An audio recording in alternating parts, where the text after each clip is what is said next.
Good evening प्यारे साथियों, कैसे हो आप सभी। आपके अपने इस प्यारे से लर्निंग प्लेटफॉर्म कुरुक्षेत्र पर मैं आप सभी प्यारे साथियों का हार्दिक स्वागत करता हूं।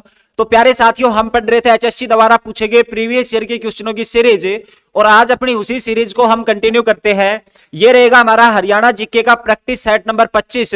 तो यानी कि इससे पहले जो हमारे 24 प्रैक्टिस सेट हैं वो अपने इस प्यारे से लर्निंग प्लेटफॉर्म पे हम पूरे कर चुके हैं। तो अगर कोई भी स्टूडेंट नया आया है तो वो जाके प्लेलिस्ट में चेक कर सकता है। हरियाणा सीईटी ग्रुप डी 2023 के नाम से प्लेलिस्ट रहेगी, वहां पे हमारी 24 बेहतरीन क्लासों को देख सकता है, जो आपके आने वाले exam Haryana CET group D के लिए बहुत ही हेल्पफुल साबित होने वाली है।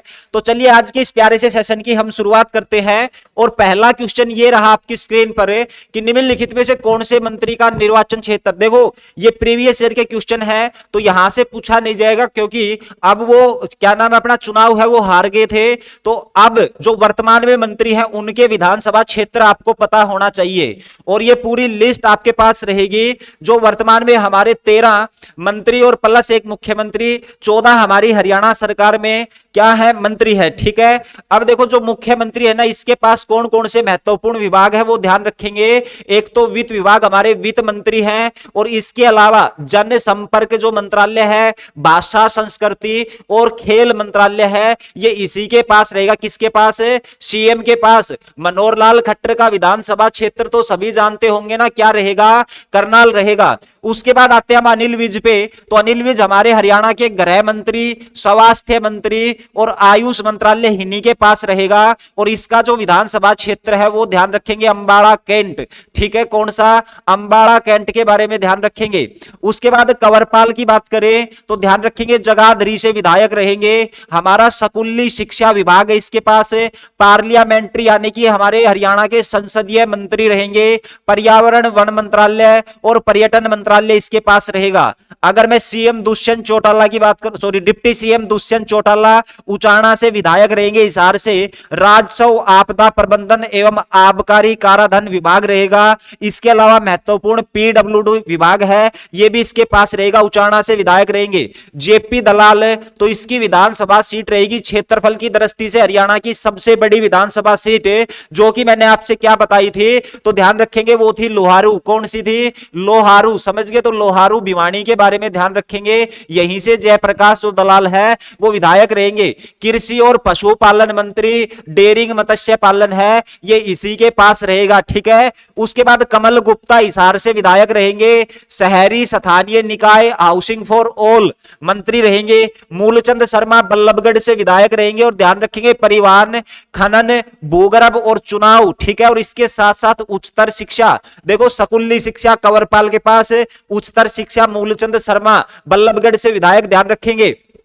ओम प्रकाश यादव है, ये हमारे नारनौल से विधायक रहेंगे। और इसके पास कौन सा विभाग होगा तो ध्यान रखेंगे सैनिक अर्धसैनिक कल्याण, एससी बीसी वेलफेयर, समझ गए। तो ये किसके पास है? ओम प्रकाश यादव के पास है। अनूप धानक की अगर बात की जाए तो ध्यान रखेंगे श्रम राजस्व आपदा प्रबंधन उद्योग, समझ गए। उसके बाद अनूप धानक उकलाना से विधायक है, हिसार की आरक्षित सीट है उकलाना। उसके बाद बनवारी लाल की बात की जाए तो रेवाड़ी की आरक्षित सीट है बावल, वहीं से बनवारी लाल विधायक होंगे। सहकारिता पब्लिक हेल्थ इंजीनियर डिपार्टमेंट।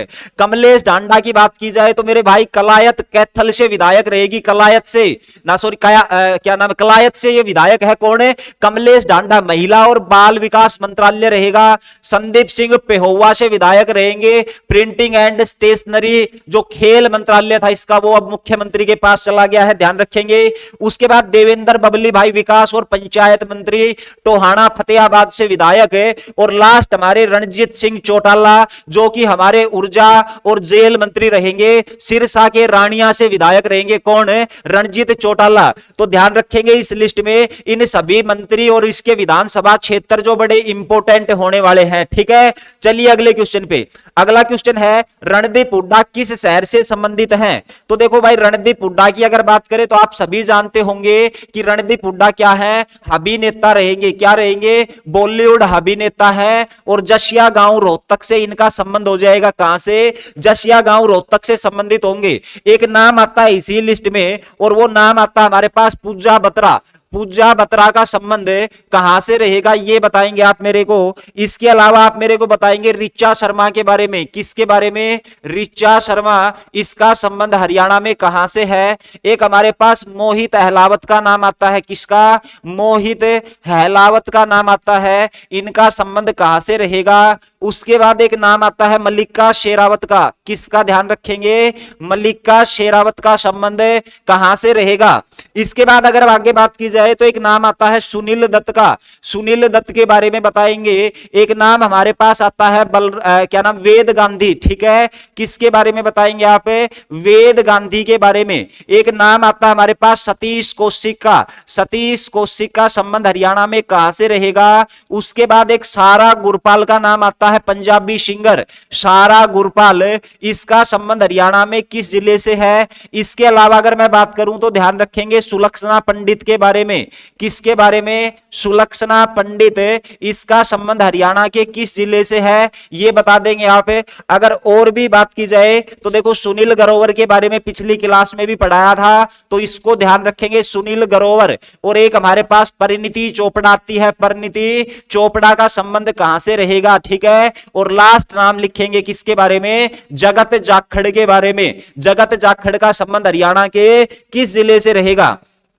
तो भाई अगर इनकी बात करें तो पूजा बत्रा भी कई बार पेपर में पूछा गया है। पूजा बत्रा का संबंध हरियाणा का एजुकेशन अब रोहतक से रहेगा। ऋचा शर्मा बाबा फरीद की नगरी से आती है, फरीदाबाद से। कहां से? फरीदाबाद से।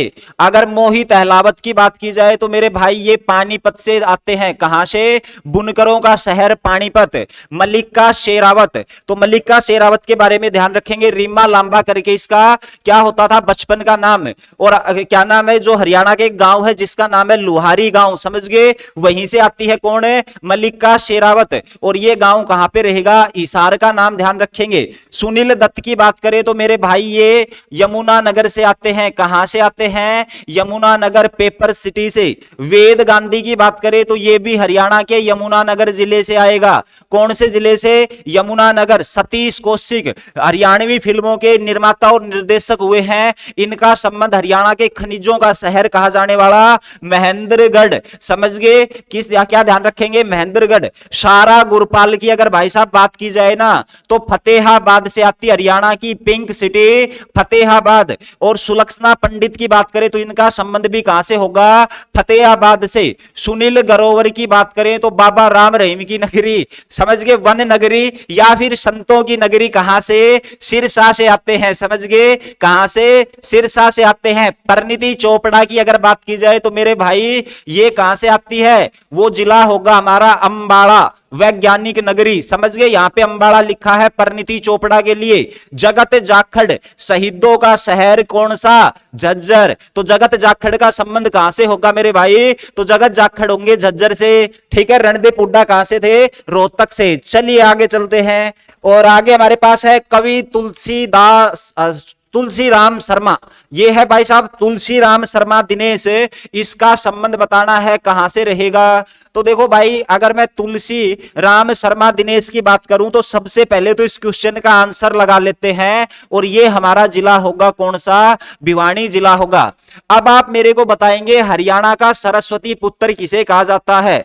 हरियाणा का सरस्वती पुत्र है, इसके नाम से किसको जाना जाता है ये बताएंगे।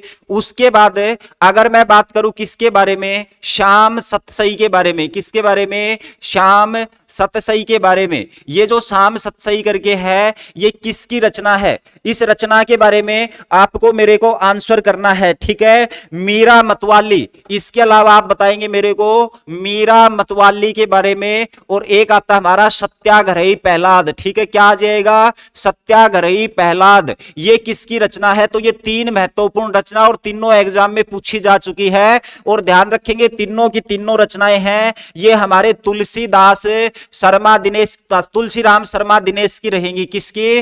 तुलसीराम शर्मा दिनेश। ठीक है, तो आप कमेंट में हरियाणा का सरस्वती पुत्र और मेरे भाई इसका जो स्थान है, जन्म स्थान है, वो कौन सा रहेगा, इसके बारे में आप मेरे को आंसर करेंगे। इसके अलावा हरियाणा की जो प्रथम कहानी लिखी थी वो किसके द्वारा लिखी गई थी? इसके अलावा ध्यान रखेंगे हरियाणा की जो प्रथम कहानी लिखी गई थी ये किस व्यक्ति के द्वारा लिखी गई थी, उसका नाम बता देंगे और उसका संबंध हरियाणा के किस जिले से रहने वाला है ये भी बता देंगे। एक आप पढ़ते हो दाहिने हाथ के शंख।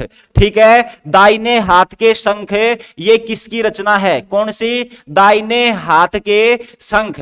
अब देखो ये इतनी रचनाएं हैं कि ये पेपर में हमको कंफ्यूज कर देती है और पेपर में ये रचनाएं पूछी जाती है। ठीक है, देखो जब अगर आप बार बार पढ़ोगे तो चीजें आपको याद होती चली जाएंगी। ठीक है, उसके बाद अगर मैं बात करूं किसके बारे में तो ध्यान रखेंगे इसके अलावा शिव शंभू के चिट्ठे आपने पढ़े होंगे ना। क्या? शिव शंभू के चिट्ठे। और शिव शंभू के जो चिट्ठे हैं ये किसकी रचना रहेगी? ठीक है, शिव शंभू के चिट्ठे। और एक आता हमारे पास देवनागरी अक्षर। देवनागरी अक्षर ये भी किसकी रचना रहेगी इसके बारे में बता सकते हो। और एक अधखिले फूल, एक कौन सी आती है? अधखिले फूल, ये किसकी रचना रहेगी? समझ गए? तो इतना काफी है, इस क्वेश्चन में इतना याद रख लोगे तो काफी है। ठीक है, ज्यादा अगर करवाएंगे तो आप भूल जाओगे। देखो भाई हरियाणा का सरस्वती पुत्र कहा जाता है पानी आली पानी प्यादे क्यों अनमोल खड़ी होगी के कुएं का नीर सपट गया ठाके ढोल खड़ी होगी। समझ गए? तो ये कौन थे? राजेंद्र खरकिया। समझ गए कौन थे? राजेंद्र खरकिया। खरक गांव से आते हैं, हरियाणा के सरस्वती पुत्र। हरियाणा की प्रथम कहानी जो लिखी गई थी माधव प्रसाद मिश्र के द्वारा। किसके द्वारा? माधव प्रसाद मिश्र के द्वारा। लड़की की बहादुरी के ऊपर आधारित थी हरियाणा की पहली कहानी। शिव शंभू के चिट्ठे, देवनागरी अक्षर और अर्ध खिले फूल। जो अर्ध खिले फूल है ये सारी तीनों की तीनों रचनाएं किसकी रहने वाली है? तो ध्यान रखेंगे ये हरियाणा के रेवाड़ी जिले के गुडियानी शहर से आते हैं। कौन है? तो ध्यान रखेंगे बाल मुकुंद गुप्त। ये नाम ध्यान रखेंगे किसका? बाल मुकुंद गुप्त का। समझ गए? तो ध्यान रखेंगे बाल मुकुंद गुप्त, इसकी रचनाएं रहेंगी। दाहिने हाथ ये गुलाब हुसैन शाह की रहेगी। समझ गए? तो दाहिने हाथ के शंख है ये किसकी रचना है? तो मेरे भाई इसको याद रखेंगे आप किसके नाम से? गुलाब हुसैन शाह के नाम से। ये गुलाब हुसैन शाह की रचना है, बड़ी महत्वपूर्ण रचना है, एग्जाम में पूछी गई है। समझ गए? तो इतनी रचनाएं अभी याद रखनी है आपको, धीरे धीरे करके सारे की सारी रचनाएं आपको याद करा दी जाएगी। यहाँ पे मतलब करवाने का मतलब नहीं है, चीजें साथ के साथ आपको याद भी होनी चाहिए। ठीक है, करवाने को तो सारी करवा दें, लेकिन मेरे को पता है कि किस प्रकार से आपको चीजें याद होंगी। चलिए भाई आगे। उसके बाद अगला क्वेश्चन है दिल्ली की गद्दी पर बैठने वाला अंतिम हिंदू शासक कौन था? तो इसके बारे में तो आप सभी जानते हैं और काफी टाइम हो गया है इस क्वेश्चन को रिवाइज किए हुए। आज इसका करते हैं हम रिविजन और भाई साहब कमेंट में आपको आंसर करते जाना है। अब देखो सबसे पहले इसका आंसर तो सभी को पता होगा कि दिल्ली पर की गद्दी पर बैठने वाला अंतिम हिंदू शासक था, उसका नाम क्या था? हेमचंद्र, हेमू विक्रमादित्य। अब देखो भाई साहब जो हेमू है ना इसके बारे में पढ़ना है और हेमू के बारे में आप मेरे को बताएंगे इसका जन्म कब हुआ था, कमेंट बॉक्स में लिखेंगे। उसके बाद अगर मैं बात करूं इसका जन्म स्थान क्या था, कहां पर इसका जन्म हुआ था। समझ गए? उसके बाद इसके पिता का क्या नाम था ये भी बताएंगे, पिता का क्या नाम था। समझ गए? उसके बाद आप बताएंगे हेमू की हवेली कहां पे रहेगी। क्या हेमू की हवेली है ये कहां पे रहेगी? हेमू को बचपन में किसका शौक था? बचपन में इसको किसका शौक था? ठीक है, और उसके बाद इसका जो क्या नाम है पिता का जो व्यापार था वो किसका था? ठीक है, तो ये किसके व्यापार करते थे, किस चीज का ये व्यापार करते थे। समझ गए? उसके बाद आप मेरे को बताएंगे कि भाई इसको बाजार सुप्रीडेंट, क्या बाजार सुप्रीडेंट, ठीक है, ये बनाया जाता है। समझ गए? ये किसके शासन काल में बाजार सुप्रीडेंट और इसके साथ साथ गुप्तचर विभाग में रहे हैं। ठीक है, उसके बाद ये प्रधानमंत्री या वजीर, ठीक है, प्रधानमंत्री की बात करूं, या फिर मैं वजीर की बात करूं, या फिर सैन्य प्रमुख की बात करूं, ये सैन्य प्रमुख किसके समय में थे, समझ गए। उसके बाद इसने कुल कितनी लड़ाइयां लड़ी थी, हेमू ने कुल कितनी जो लड़ाई है उनको लड़ने का काम किया था, समझ गए। बड़ा बहादुर व्यक्ति था, लड़ाई लड़ी थी इसने। और लड़ाई लड़के ध्यान रखेंगे, ये तुगलकाबाद कब आता है, तुगलकाबाद। और तुगलकाबाद में किसकी, अकबर बैरम खां की सेना को पराजित किया था, बैरम खां की सेना। और इसी सेना को पराजित कब किया था, उसके बाद इसका राज्य अभिषेक कब हुआ था, राज्य अभिषेक है ये किस तारीख को और कहां पे हुआ था। उसके बाद आप मेरे को बताएंगे किसके बारे में, इसका शासनकाल कितने दिन का रहा है, शासनकाल है ये कितने दिन का रहा है। इतने क्वेश्चनों का आंसर फटाफट भाई साहब कमेंट बॉक्स में आप कर देंगे। अब देखो भाई सब जल्दी से, इसका जन्म अब आप देखना आपने सही किया क्या गलत। हेमू का जन्म 1501 में हुआ था, और ध्यान रखेंगे कहां पर, माछरी गांव में हुआ था, जो कि अलवर डिस्ट्रिक्ट में आता है, राजस्थान। ये इसका क्या हो गया स्थान। पिता का नाम था मेरे भाई पूर्णदास, क्या था, पूर्णदास। हेमू की हवेली रेवाड़ी में रहेगी, हेमू की हवेली कुतुबपुर रेवाड़ी। बचपन को भाई साहब इसको घुड़सवारी का शौक था, तलवारबाजी करने का शौक था, समझ गए, तलवारबाजी और घुड़सवारी, व्यापार। तो हेमू का जो परिवार है ना वो क्या करता था, व्यापार करता था, और ये नमक का व्यापार करते थे, किसका, तो ध्यान रखेंगे मेरे भाई ये नमक का व्यापार करते थे। अब देखो हेमू नौकरी करता था, और हेमू एक नौकर था किसकी सेना में, तो सूर्यवंश जो है ना उसके शासनकाल में ही नौकरी किया करता था। और सूर्यवंश में आपको पता ही है कि शेरशाह सूरी के 1545 में मृत्यु हो जाती है, और उसका बेटा उसका उत्तराधिकारी बना था, जिसका नाम था इस्लाम शाह सूरी। तो ध्यान रखेंगे ये बाजार सुप्रीडेंट और गुप्तचर कहां पे था, तो ध्यान रखेंगे इस्लाम शाह सूरी, कहां पर, इस्लाम शाह सूरी के शासनकाल में। उसके बाद प्रधानमंत्री और वजीर सैन्य प्रमुख है आदिल शाह सूरी। तो यहां पे आपको नाम ध्यान रखना है आदिल शाह सूरी का। उसके बाद भाई साहब हेमू ने ना आदिल शाह सूरी के लिए कुल 22 लड़ाइयां लड़ी थी, और एक भी लड़ाई ये हारा नहीं था, ध्यान रखेंगे। कुल लड़ाइयां हेमू ने लड़ी थी 22, और उसके बाद 22 लड़ाइयां लड़ गई।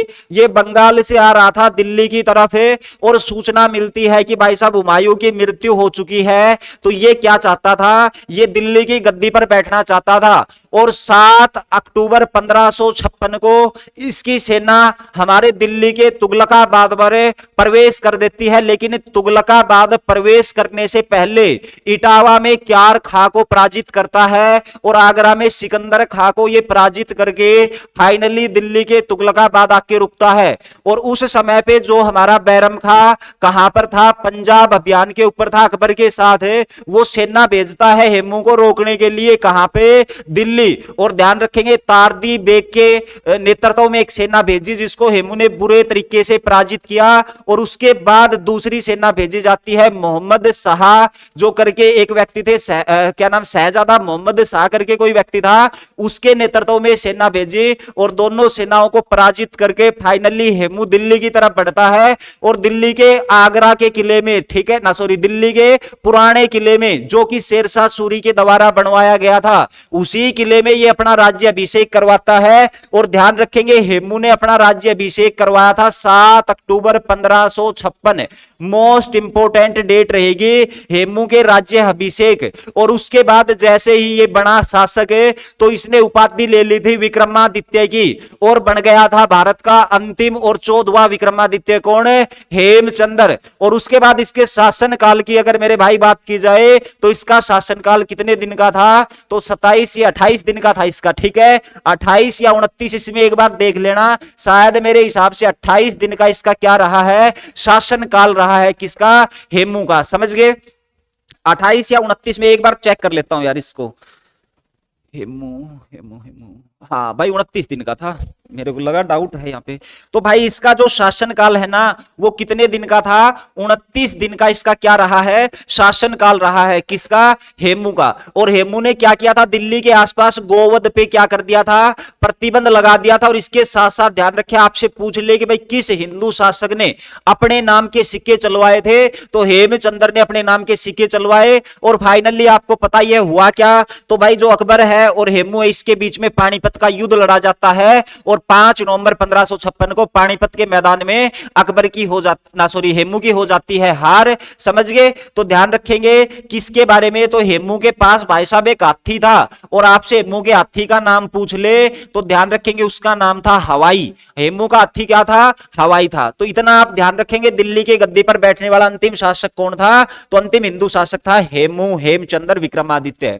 हरियाणा में राजा हर्ष का टीला कहां पर स्थित है, यह भी बड़ा महत्वपूर्ण क्वेश्चन है। और देखो हर्षवर्धन का संबंध रहा ही कहां से है, तो इसकी राजधानी थानेसर होती थी, इसका टीला भी कहां पे, थानेसर में रहेगा। लेकिन अगर आपसे कुछ किले पूछ लिए जाएं, जैसे कि बुढ़िया का किला पूछ लिया जाए आपसे कि भाई बुढ़िया का किला है ये कहां पर रहेगा, इसी प्रकार से आपसे पूछ लिया जाए कि छछरौली का किला है ये कहां पे रहने वाला है, किसका, छछरौली का किला है ये कहां पे रहने वाला है। हरियाणा में मटिया का किला कहां पे रहेगा, कौन सा, मटिया का किला। केवल आज आप इसके बारे में लोकेशन बता देंगे, ठीक है। इसके अलावा लोहारू के किले की अगर बात करूं तो इसकी तो कुछ खास बात है वो बताएंगे मेरे को। लोहारू का किला है ये कहां पर रहेगा और किसने बनवाया था। उसके बाद जींद के किले का निर्माण किसने करवाया था, जींद का किला बता देंगे। जींद के किले के बाद बड़ी महत्वपूर्ण बात आती है कि आशीरगढ़ का किला, आशीरगढ़ का किला कहां पे रहेगा, इसका निर्माण कब और किसके द्वारा करवाया गया था, ठीक है। इसी प्रकार से एक हमारे पास किला आता है राजा सारस का किला, ठीक है। राजा सारस का किला है ये कहां पे रहेगा, एक किला बताएंगे आप मेरे को, राजा सारस का किला ये हरियाणा में कहां पर रहेगा। एक किला आता है गोपालगिरी, ठीक है। तो ध्यान रखेंगे गोपालगिरी का जो किला है ये हरियाणा में कहां पर रहेगा। और एक किला आता है हमारे पास सोहन्ना का किला, किसका, सोहन्ना का किला कहां पर रहेगा, इसके बारे में आप आंसर कर सकते हैं। तो चलिए इन किलों के बारे में पढ़ते हैं मेरे भाई, बड़े महत्वपूर्ण किले हैं। देखो बुढ़िया का किला की बात करें और छछरौली के किले की अगर बात की जाए तो ध्यान रखेंगे ये हमारे यमुनानगर जिले में, ठीक है। कहां पर है, यमुनानगर जिले में। अगर मटिया के किले की मेरे भाई बात की जाए तो ये हरियाणा की कॉटन सिटी कहा जाने वाला पलवल जिला। मटिया के किले का निर्माण शेरशाह सूरी ने करवाया था, ध्यान रखेंगे। लोहारू का किला है ये हमारा कहां पे रहेगा, भिवानी में रहेगा। लेकिन ध्यान रखेंगे इसका निर्माण 1570 में हुआ था, जयपुर का राजा सामंत अर्जुन देव। तो ध्यान रखेंगे जयपुर के शासक सामंत अर्जुन देव के द्वारा इसका निर्माण करवाया गया था। जींद का किला है ये जींद में ही रहेगा, लेकिन इसका निर्माण 1775 में गजपत सिंह, राजा गजपत सिंह या गणपत सिंह है इसके द्वारा इसका निर्माण करवाया गया था। आशीरगढ़ का किला भाई साहब इसका जो निर्माण है इसका या फिर पुनः निर्माण पूछे तो ये 12वीं सदी में करवाया था, ठीक है। किसने करवाया था, पृथ्वीराज चौहान ने। किसने, पृथ्वीराज चौहान, जिसको राय पिथौरा के नाम से भी जाना जाता है। इसके अलावा अगर आशीरगढ़ के किले की बात करें तो एक राजा था जिसका नाम था द्रुपद, और इस राजा द्रुपद ने तलवारों की फैक्ट्री यहां पे स्थापित की थी। क्या की थी, तलवारों की फैक्ट्री स्थापित की, और तलवारों की फैक्ट्री यहां पे स्थापित की। तो इस आशीरगढ़ का दूसरा नाम क्या हो जाएगा, तलवारों वाला किला। क्या, तलवारों का किला भी हम इसको बोल देंगे। इसके अलावा एक आयरलैंड का लुटेरा आया था जिसका नाम था जॉर्ज थॉमस, और जॉर्ज थॉमस ने क्या किया था यहाँ पे, तो ध्यान रखेंगे उसने बंदूकों की फैक्ट्री लगाई थी।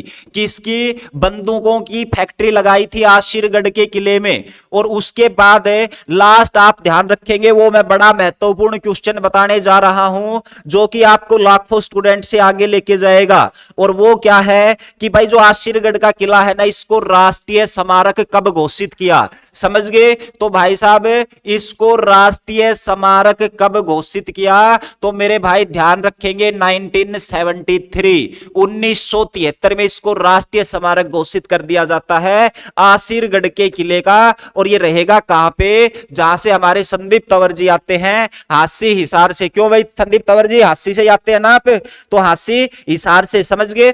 उसके बाद सोहन्ना के किले की अगर आप बात करें तो ध्यान रखेंगे सोहन्ना का किला है ये हमारा गुरुग्राम में रहेगा, समझ गए। कहां पे रहेगा, गुरुग्राम में। इसका निर्माण मेरे भाई 18वीं सदी में करवाया था। और 18वीं सदी में किसने करवाया था, सोहन सिंह ने करवाया था, समझ गए। किसने, सोहन सिंह ने। गोपालगिरी का किला कहां पे रहेगा, ये भी हमारा गुरुग्राम में रहेगा। इसका निर्माण ने किसने करवाया था, मेरे भाई बलबन ने करवाया था, समझ गए। जो मेवाती आक्रमण विद्रोह करते थे ना, उन्हीं को रोकने के लिए इसने क्या कर दिया था, तो इसने जंगलों को भी कटवा दिया था मेवात में, समझ गए। और यहां पे क्या लगा दिया था, एक किला बना दिया था उनसे सुरक्षा करने के लिए। तो गोपालगिरी का किला है ये कहां पे रहेगा, हमारा गुरुग्राम। और राजा सारस के किले की बात करें तो मेरे भाई सारस से हम क्या पढ़ लेंगे, सिरसा पढ़ लेंगे। क्या पढ़ लेंगे, सिरसा पढ़ लेंगे, समझ गए। तो ये हमारा कहां पे रहेगा, सिरसा में, ठीक है। तो सारे किले मैंने बता दिए आपसे, इसी प्रकार से आप चीजों को पढ़ते जाइए, ठीक है। सिलेक्शन की आप बिल्कुल भी कतई चिंता मत करिए, वो फिर अपने आप हो जाएगा। अगर आप मेहनत करेंगे तो भाई साहब सफलता जरूर मिलेगी। अगर आप उसमें कोई बेईमानी करेंगे तो आपको कोई सफलता नहीं दिला सकता, ठीक है। आप ये सोचेंगे कि आज आज रहने देते हैं, कल पढ़ लेते हैं, तो कल कभी भी नहीं आएगा, समझिए। या फिर आप ये सोचे कि 5 मिनट 10 मिनट 15 मिनट 20 मिनट पढ़ लिया, उसके बाद चलो छोड़ दो, इसमें से क्या आएगा। तो भी भाई साहब ये समझ लेना कि आप सिलेक्शन से दूर जा रहे हैं, ठीक है। आपको सफलता के पीछे नहीं भागना है, सफलता को अपने पीछे भगाना है। सफलता के पीछे आपको नहीं भागना है, इस बात का ध्यान रखेंगे। आपको केवल मेहनत करनी है, सफलता अपने आप आपके पास आ जाएगी, ठीक है, समझ गए। वो हमारे गुरुजी थे, वो कहा भी करते थे कि भाई कभी भी ना लक्ष्मी के पीछे मत भागो, लक्ष्मी आपके पीछे भागेगी। आप किसके पीछे भागो, सरस्वती के पीछे, समझ गए। तो आपको माता सरस्वती, वाणी की देवी मां सरस्वती के पीछे आपको जाना है, उसी का पीछा करना है, उसको छोड़ना नहीं, बिल्कुल कस के पकड़ लेना है, समझ गए। किसको, वाणी की देवी मां सरस्वती को।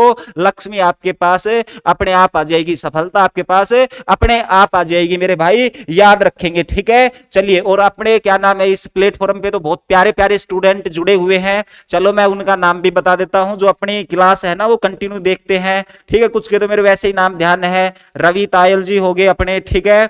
इसके अलावा मंकू जी है, इसने तो भाई साहब कल दिल दिल भेज दिए बहुत सारे, ठीक है। तो मैं बड़ा खुश हो गया इससे कमेंट देख के। एक हमारे भाई अंगद सैनी जी हैं, और ये जो अंगद सैनी जी इसने 3-4 बार कमेंट कर लिया अपने पास कि क्लास कब आप करते हो, ठीक है। तो भाई साहब ये क्लास अपनी 8 बजे रहती है शाम को, ठीक है। तो शाम को 8 बजे जरूर आया करो। उसके बाद हमारी सविता रानी जी है। अच्छा भाई कल ना, ये तो ठीक है, इन्होंने मैसेज कर दिया, मेरे याद भी आ गया। कल मैंने ना 2 चीजें हैं वो बाय मिस्टेक गलत बता दी थी। एक तो नीम साहिब का जो गुरुद्वारा है ना वो मैंने जींद लिख दिया था, जो कि कैथल में रहेगा। और दूसरा महाराजा जी है जिन्होंने कमेंट करके बताया हमें कि भाई आपने भिवानी जो जिला है ना उसको बाय मिस्टेक बड़ा कर दिया, ठीक है। तो वो भिवानी जिला है वो 3283 रहेगा, ठीक है। और मैंने कमेंट भी कर दिया था, उसको पिन भी कर दिया था, जो अगर बाद में क्लास देखे ना उसको, जो प्रैक्टिस सेट 24 है उसको देख लेना, ठीक है। इसके अलावा हमारे बिक्के हरियाणवी जी हैं, ये तो जमा मतलब तोड़ ही कर देते हैं भाई, ठीक है। बिक्के हरियाणवी जी, खुश हो जाता है भाई आपके कमेंट पढ़ के, सही बता रहा हूं। उसके बाद हमारे उज्जवल हैं, ठीक है, इसको कोई काम नहीं है भाई। ये जो उज्जवल है ना, ये मतलब मैंने कल भी देखा था इसके ना कमेंट, बाद में उसको चला के देख सकते हैं। तो इनके कमेंट मैंने पढ़े थे, इन्होंने तबाही मचा रखी थी जमा, ठीक है। उज्जवल होगी, एक हमारे कल्पना हो गई, ठीक है। आरती है, ये बड़ी शांत स्वभाव की लड़की है, आरती हो गई, ठीक है। तो संदीप तंवर है, ये भी बड़े शांत स्वभाव के हैं। एक हमारे रमेश जी हो गए, SYS यादव हो गए, ठीक है। और रवि तायल का तो कुछ कहना ही नहीं है मेरे भाई, ठीक है। बहुत सारे स्टूडेंट हैं, तो ये सारे ना पढ़ने वाले बच्चे हैं, ठीक है, वैसे सारे पढ़ने वाले हैं भाई। चलो आगे, उसके बाद आगे बात आती है भारतीय सरकार द्वारा, अच्छा इसको भाई छोड़ देंगे, ठीक है, ये बिक्की हरियाणवी ने कही थी भाई, भारत इंडिया वाले जिक्के को मिक्स मत करो, ठीक है भाई। उसके बाद भीमा देवी मंदिर कॉम्प्लेक्स कहां पर स्थित है? तो देखो अगर भीमा देवी कॉम्प्लेक्स की मैं बात करूं तो ध्यान रखेंगे भीमा देवी कॉम्प्लेक्स ये हमारा रहेगा मंदिर कहां पे? पिंजौर में, समझ गए। लेकिन ध्यान रखेंगे बहुत सारे मंदिर हमारे पंचकुला में रहेंगे जिनसे एग्जाम में क्वेश्चन पूछे जाते हैं। देखो अगर मैं बात करूं माता मनसा देवी के मंदिर की, ठीक है, तो ध्यान रखेंगे माता मनसा देवी का मंदिर है ये कहां पर रहेगा? माता मनसा देवी का जो मंदिर है ये कहां पर रहेगा, ठीक है। इसके अलावा एक चंडी मंदिर भी आता है ना, इस चंडी मंदिर के बारे में भी आप ध्यान रखेंगे ये हमारा कहां पर रहेगा, ठीक है। चंडी मंदिर के अलावा एक हमारे पास मंदिर आता है, क्या नाम है, एक बार चेक कर लेते, एक और था पटियाला मंदिर, हाँ, तो एक मंदिर आता है पटियाला मंदिर, समझ गए। तो इन तीन मंदिरों के बारे में आप ध्यान रखेंगे, समझ गए। तो अब देखो इन तीन मंदिरों, तीनों के तीनों हमारे कहां पे? पंचकुला में रहेंगे। माता मनसा देवी मंदिर की अगर बात की जाए ना तो ध्यान रखेंगे इसकी लोकेशन तो पंचकुला, लेकिन इसको कहां पे? श्राइन बोर्ड में शामिल किया गया है। कहां पे? श्राइन बोर्ड में शामिल है ये, जो हरियाणा का श्राइन बोर्ड है। और ध्यान रखेंगे इसको श्राइन बोर्ड में कब शामिल किया गया था, वो डेट आपसे पूछी जा सकती है। 1991 को इसको श्राइन बोर्ड में क्या किया जाता है? शामिल किया जाता है, ठीक है। उसके बाद बात आती है कि इसका निर्माण किसने करवाया था, तो ध्यान रखेंगे मेरे भाई इसका निर्माण 1815 ईस्वी में करवाया गया था और उस शासक का नाम था गोपाल। मनिक माजरा के शासक हुए हैं गोपाल, उसी के द्वारा इसका निर्माण करवाया गया था। और इसकी अगर आपसे शैली पूछ ली जाए ना तो मेरे भाई ध्यान रखेंगे पंचायतन शैली, क्या पंचायतन शैली है वो किसकी? माता मनसा देवी जो मंदिर है इसी की शैली रहेगी। अगर चंडी मंदिर की बात करें तो आपको पता ही होगा भाई, हमने 2 दिन पहले पढ़ा था, जो भारतीय सेना उसकी पश्चिमी कमांड का जो मुख्यालय हेडक्वार्टर है वो यहीं पे रहेगा। और ये जो चंडी मंदिर है ये अपने 51 शक्तिपीठों में शामिल है। लोकेशन तीनों की पंचकुला है। और ध्यान रखेंगे हरियाणा का ऐसा मंदिर जो कि 51 शक्तिपीठों में शामिल है, समझ गए। उसके बाद पटियाला मंदिर की बात करें ना तो मेरे भाई इसका निर्माण हुआ था 1840 में। और 1840 में पटियाला का जो शासक हुआ था, पटियाला के जो शासक थे जिसका नाम क्या था? करम सिंह।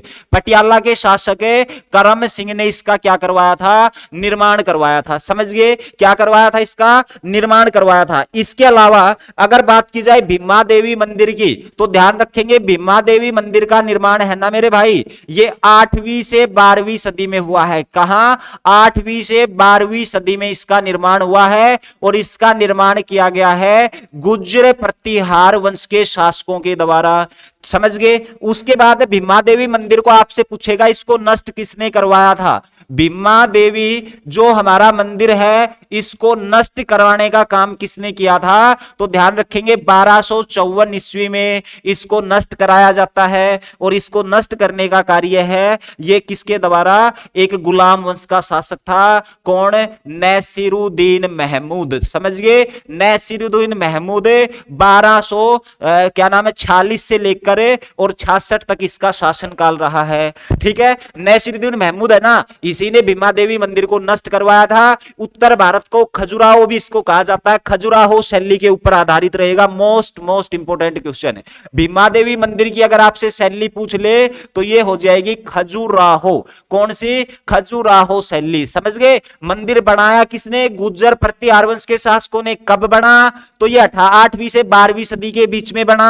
भीमा देवी मंदिर को नष्ट किसने किया? नसीरुद्दीन महमूद ने किया। कब किया? 1254 में किया। सारे इंपोर्टेंट है, जितने एग्जाम में बनने लायक क्वेश्चन होते हैं वो मैं सारे करवा देता हूं, ठीक है। किसी के बारे में नहीं बताता तो ये समझ लेना वो एग्जाम में नहीं आएगा, ठीक है। तो पटियाला का मंदिर ये पटियाला के शासक करम सिंह 1840। चंडी मंदिर पंचकुला 51 शक्तिपीठों में शामिल। माता मनसा देवी पंचायतन शैली, समझ गए। 1815 गोपाल, समझ गए, गोपाल सिंह शासक था मनिक माजरा का। श्राइन बोर्ड में 1991 में शामिल हुआ था। चलिए अगले क्वेश्चन पे। अगला क्वेश्चन ये छोड़ देंगे। उसके बाद है सूफी संत बू अली शाह कलंदर का जन्म हुआ था। कहां पे हुआ था मेरे भाई इसका जन्म है?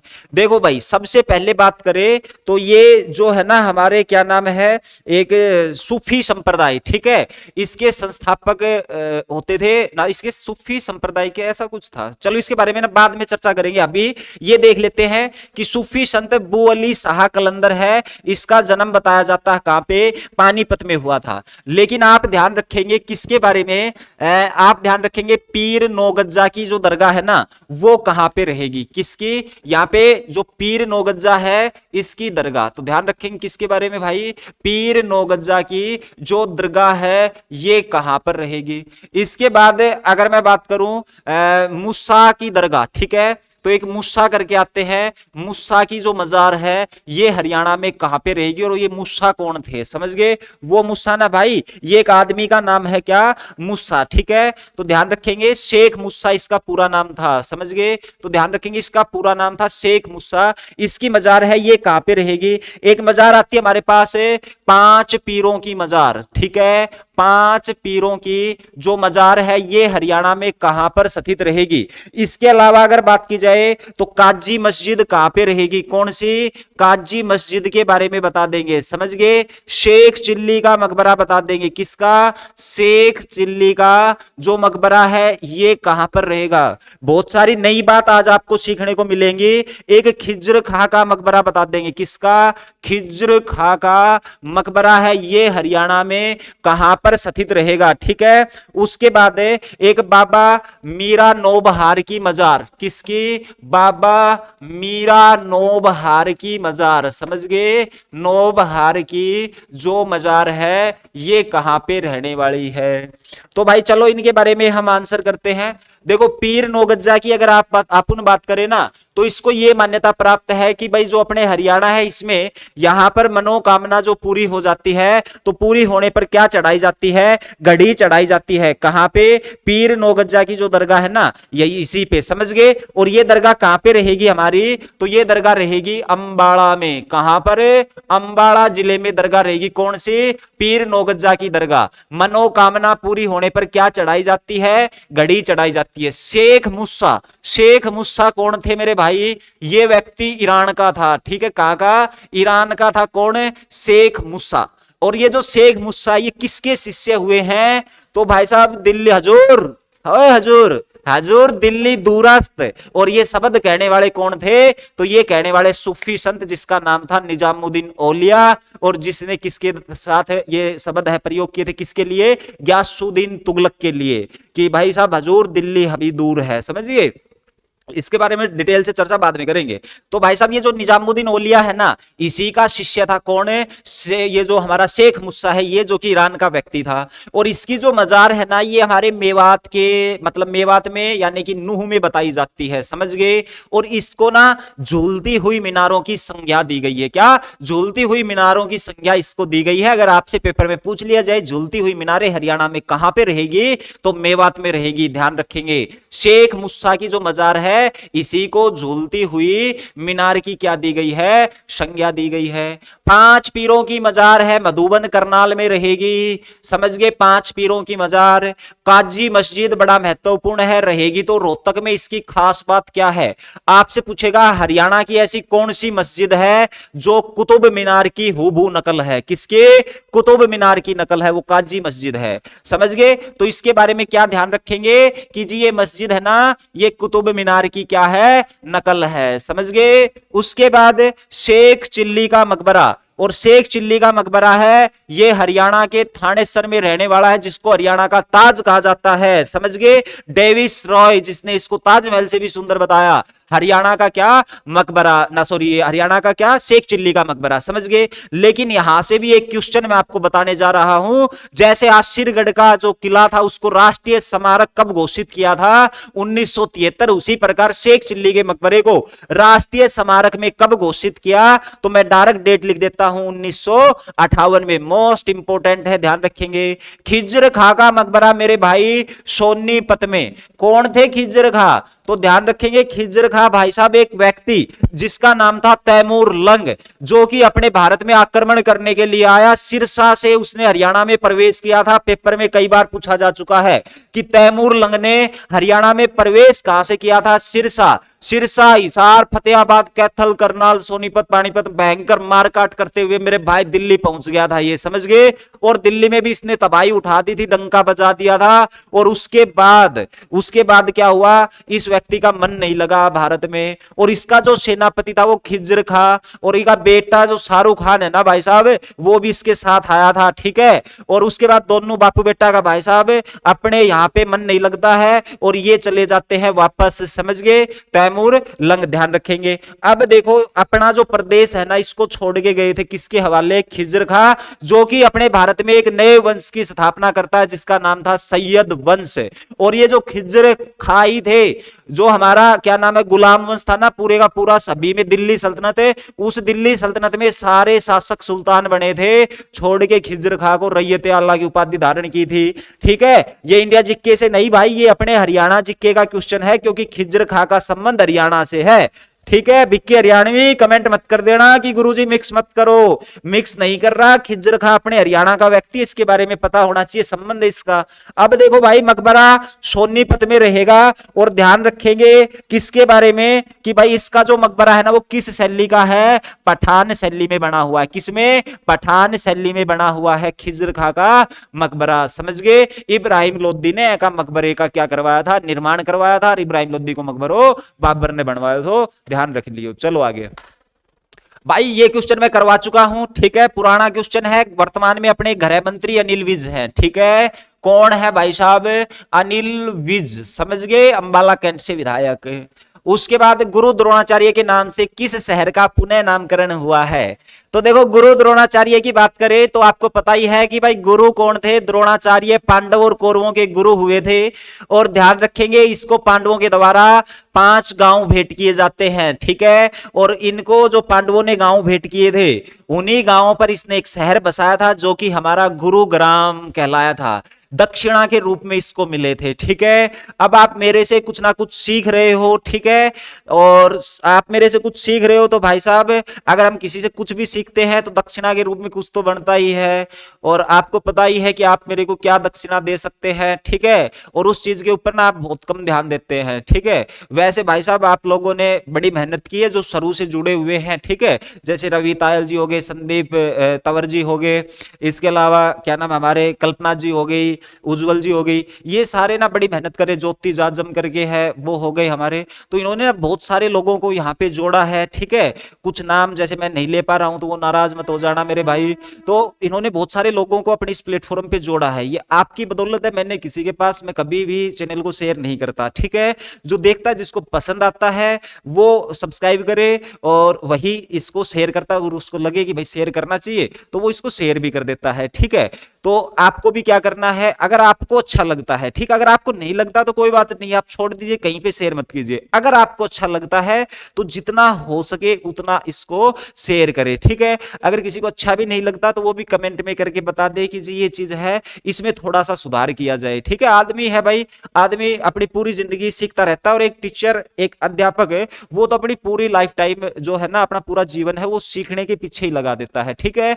मैं कभी भी संपूर्ण नहीं हो सकता, ठीक है, मैं हमेशा सीखता रहूंगा।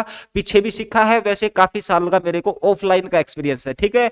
ऑनलाइन मेरी इच्छा थी, कभी से इच्छा थी, इसलिए मैं आपके सामने ऑनलाइन भी आ गया, ठीक है। तो ध्यान रखेंगे इस बात का, आपको ज्यादा से ज्यादा शेयर करना है, चैनल को ज्यादा से ज्यादा सब्सक्राइब करवाना है। जितने ज्यादा सब्सक्राइब होंगे उतनी हमारी एनर्जी बढ़ती है, ठीक है। तो इस बात का आप ध्यान रखेंगे।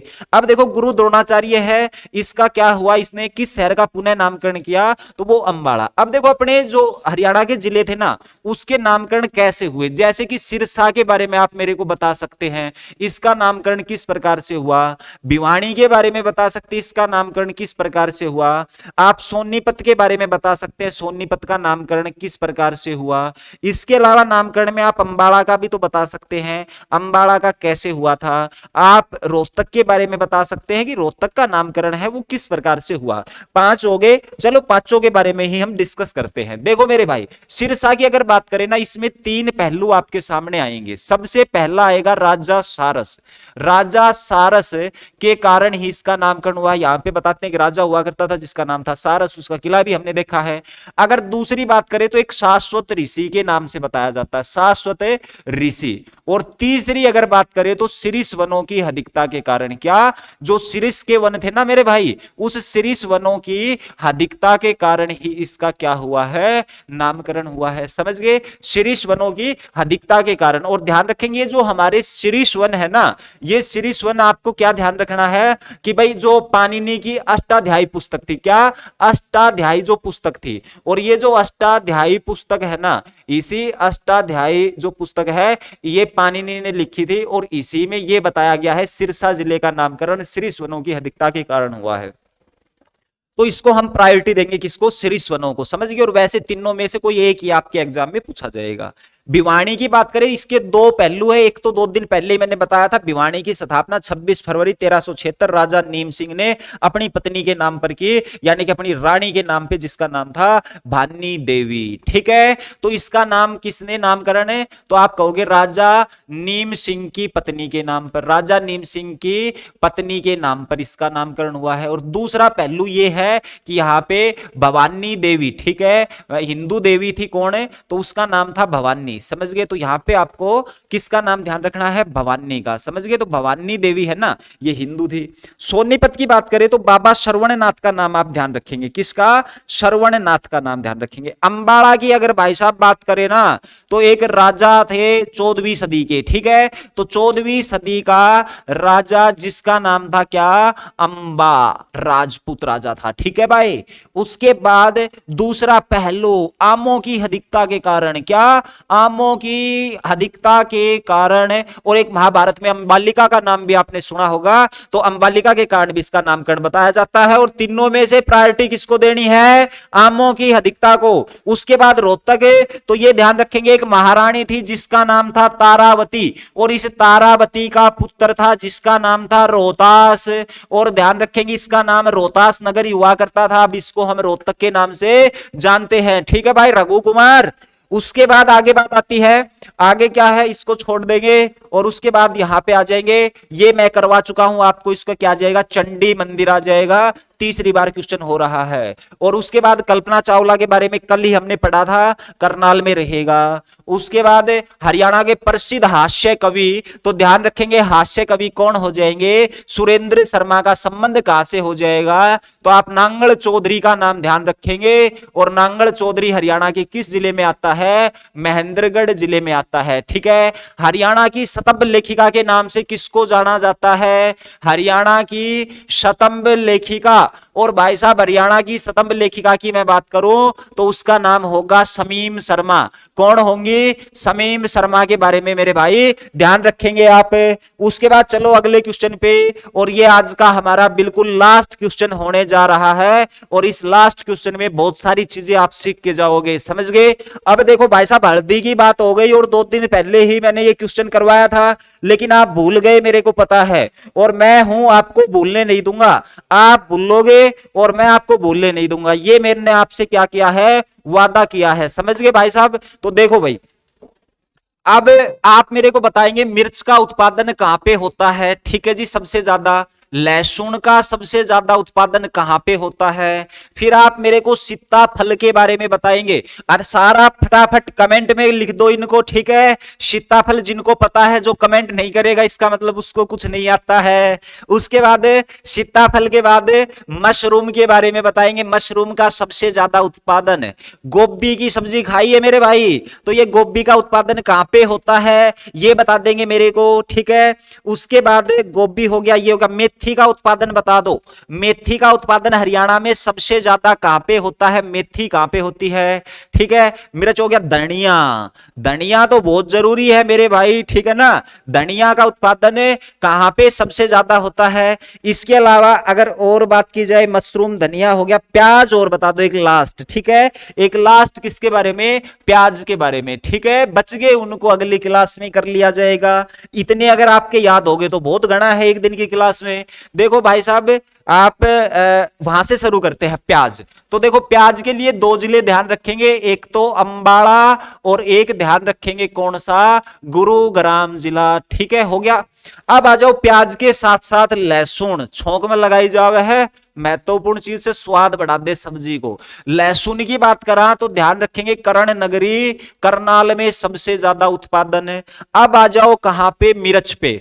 हल्दी और मिर्च ये भी बहुत इंपॉर्टेंट चीज है, समझिए, इसके बिना भी स्वाद नहीं आएगा सब्जी में। और हल्दी मिर्च एक ही जगह, और वो हमारा कौन सा जिला, यमुना नगर जिला। ध्यान रखेंगे कौन सा, तो मेरे भाई ये यमुना नगर जिला है, समझ गए। उसके बाद सीताफल, मशरूम, गोभी, तीनों के तीनों अपनी गोल्डन सिटी, प्यारी सी नगरी सोनीपत। ठीक है भाई, तो मशरूम के बारे में ध्यान रखेंगे, मशरूम अपने सोनीपत फेमस रहेगा। मेथी की बात करा तो भाई साहब मेथी को तो मौसम चल रहा है अभी, और ये रहेगा हमारा कहां पे, गुरुग्राम। और धनिया की बात करा तो मेरे भाई साहब ये हमारा कुरुक्षेत्र में रहेगा, हरियाणा की धर्म नगरी के नाम से जाने वाला कुरुक्षेत्र। लेकिन अभी तो खेला शुरू होगा, अभी तो चीजें शुरू होंगी। ये तो मैंने बता दिया, जो पीछे का था ना कि मेरे को पता था आप भूल जाओगे, लेकिन भाई साहब मैंने जो वादा आपसे कर लिया मैं उसको कभी नहीं टूटने दूंगा, ये भी गारंटी है। अब कुछ नया ऐड करते हैं, और नया ऐड करने से पहले आप मेरे को बताएंगे हल्दी का प्रोसेसिंग प्लांट, हल्दी का जो प्रोसेसिंग प्लांट है ये कहां पर रहेगा, हरियाणा में, और इसका निर्माण कब हुआ था, कब बनाया गया था, एक पहला क्वेश्चन। उसके बाद एक योजना आती है कृषक उपहार योजना, इसके बारे में पढ़ा चुका हूं, लेकिन भाई साहब इसको तो याद करवाऊंगा ही। इसके अलावा इसको बंद कर दिया गया था कब, और उसके बाद इसको दोबारा से शुरू किया गया कब। ये दोनों क्वेश्चन बड़े महत्वपूर्ण रहने वाले हैं कि ये बंद कब हुई थी और उसके बाद इसको दोबारा से शुरू कब किया गया था। इसके बाद सब्जियों की गुणवत्ता का केंद्र कहां पे रहेगा, क्या सब्जियों की गुणवत्ता का केंद्र ये कहां पर रहेगा और इसकी स्थापना कब हुई थी। उसके बाद एक हमारे पास आता है फल जो उत्कृष्ट केंद्र है, फल उत्कृष्टता केंद्र है, ये हमारा हरियाणा में कहां पर स्थित रहेगा और इसकी स्थापना कब हुई थी, ये क्वेश्चन बताएंगे। और एक मेरा फेवरेट और आपका फेवरेट जिसको मैं आपको याद करवा चुका हूं पूरी उम्र के लिए, और वो है हरियाणा कृषि विपणन बोर्ड, हरियाणा कृषि विपणन बोर्ड। ठीक है जी, लाइफ टाइम याद हो गया होगा आपको ये तो, हरियाणा कृषि विपणन बोर्ड, इसकी स्थापना कब हुई थी, समझ गए। तो चलो भाई इन क्वेश्चनों को करते हैं। हल्दी प्रोसेसिंग प्लांट की बात करें तो मेरे भाई 2009 में स्थापित हुआ था, हरियाणा का वो जिला था कौन सा, यमुना नगर। कृषक उपहार की अगर मेरे भाई बात करें ना तो 2 अक्टूबर 2000 को योजना आई थी, कब, 2000 को। ये बंद कब हो गई थी, इस योजना को 2006 में बंद कर दिया था, दोबारा मनोहर लाल खट्टर ने 2015 में इसको शुरू कर दिया। क्या है इस योजना में, कुछ भी नहीं है भाई, किसानों को प्रोत्साहन करने के लिए योजना लाई गई थी। कोई भी किसान राज्य स्तर पे, जिला स्तर पे, गांव के स्तर पे अगर उत्कृष्ट कार्य करता है कृषि में तो उसको कल्टीवेटर, ट्रैक्टर वगैरह देने की इसमें क्या है, स्कीम है। सब्जियों की गुणवत्ता का केंद्र तो ये हमारा गरोंडा में रहेगा। अब इसको बड़ा लिखना पड़ेगा, कहां पे रहेगा मेरे भाई, तो ध्यान रखेंगे ये गरोंडा में रहेगा। और गरोंडा कहां पे आता है, करनाल में आता है, समझ गए, कहां पे, करनाल में आता है। उसके बाद फल उत्कृष्टता केंद्र कहां पर रहेगा, तो ध्यान रखेंगे फल उत्कृष्टता केंद्र है ये हमारा सिरसा में रहेगा, कहां पर, सिरसा जिले में रहेगा।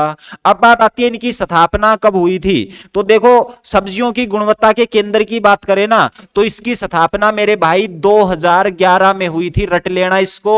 और जो हमारा फल उत्कृष्टता केंद्र इसकी स्थापना 2013 में हुई थी, कब, 2013 में 9.07 करोड़ की लागत के साथ, 9.70 करोड़ की लागत के साथ बनाया गया था फल उत्कृष्टता केंद्र। ठीक है, हरियाणा का एकमात्र बागवानी विश्वविद्यालय कहां पे रहेगा, इसके बारे में आप मेरे को आंसर करेंगे।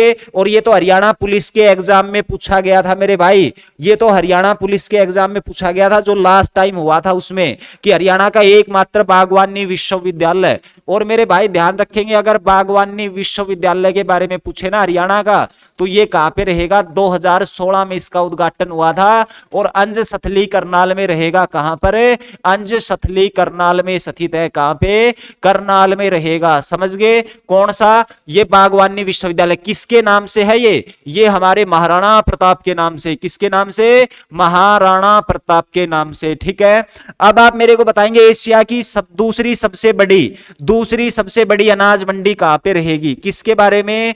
एशिया की दूसरी सबसे बड़ी अनाज मंडी, दूसरी सबसे बड़ी अनाज मंडी यो हरियाणा एसआई का पेपर में क्वेश्चन आयो तो। ठीक है, उसके बाद हमारी हरियाणा की फूल मंडी कहां पे लगती है? उसके बाद आप बताएंगे मसाला मंडी कहां पे लगती है? कौन सी? मसाला मंडी है, ये कहां पे लगती है? और सेब मंडी है, ये हरियाणा में कहां पे लगती है?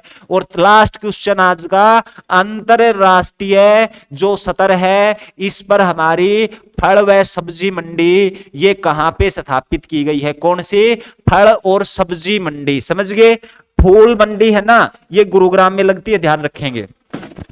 एशिया की दूसरी सबसे बड़ी जो अनाज मंडी है, ध्यान रखेंगे मेरे भाई, ये लाडवा में रहेगी। कहां पे? लाडवा में। अगर मैं फूल मंडी की बात करूं तो ध्यान रखेंगे ये गुरुग्राम में लगती है। कहां पे? गुरुग्राम में। मसाला मंडी सोनीपत का नाम ध्यान रखेंगे, कहां का? सोनीपत का। और सेब मंडी है, ये हमारी कहां पे लगेगी? पिंजौर पंचकुला। समझ गए? उसके बाद अंतरराष्ट्रीय स्तर की जो फल और सब्जी मंडी है ये कहां पे स्थापित की जा रही है? तो ध्यान रखेंगे ये गन्नौर सोनीपत में। कहां पर? गन्नौर सोनीपत में। तो भाई साहब उम्मीद करता हूं क्लास आपको बेहतरीन लगी होगी और आपको पसंद आई होगी। ठीक है, तो क्लास देखने के लिए और अपना प्यार बनाए रखने के लिए आपका दिल से बहुत बहुत बहुत बहुत धन्यवाद। ठीक है, तो मिलते हैं अगली क्लास में एक नई एनर्जी और नई ऊर्जा के साथ। धन्यवाद। जय हिंद, जय भारत।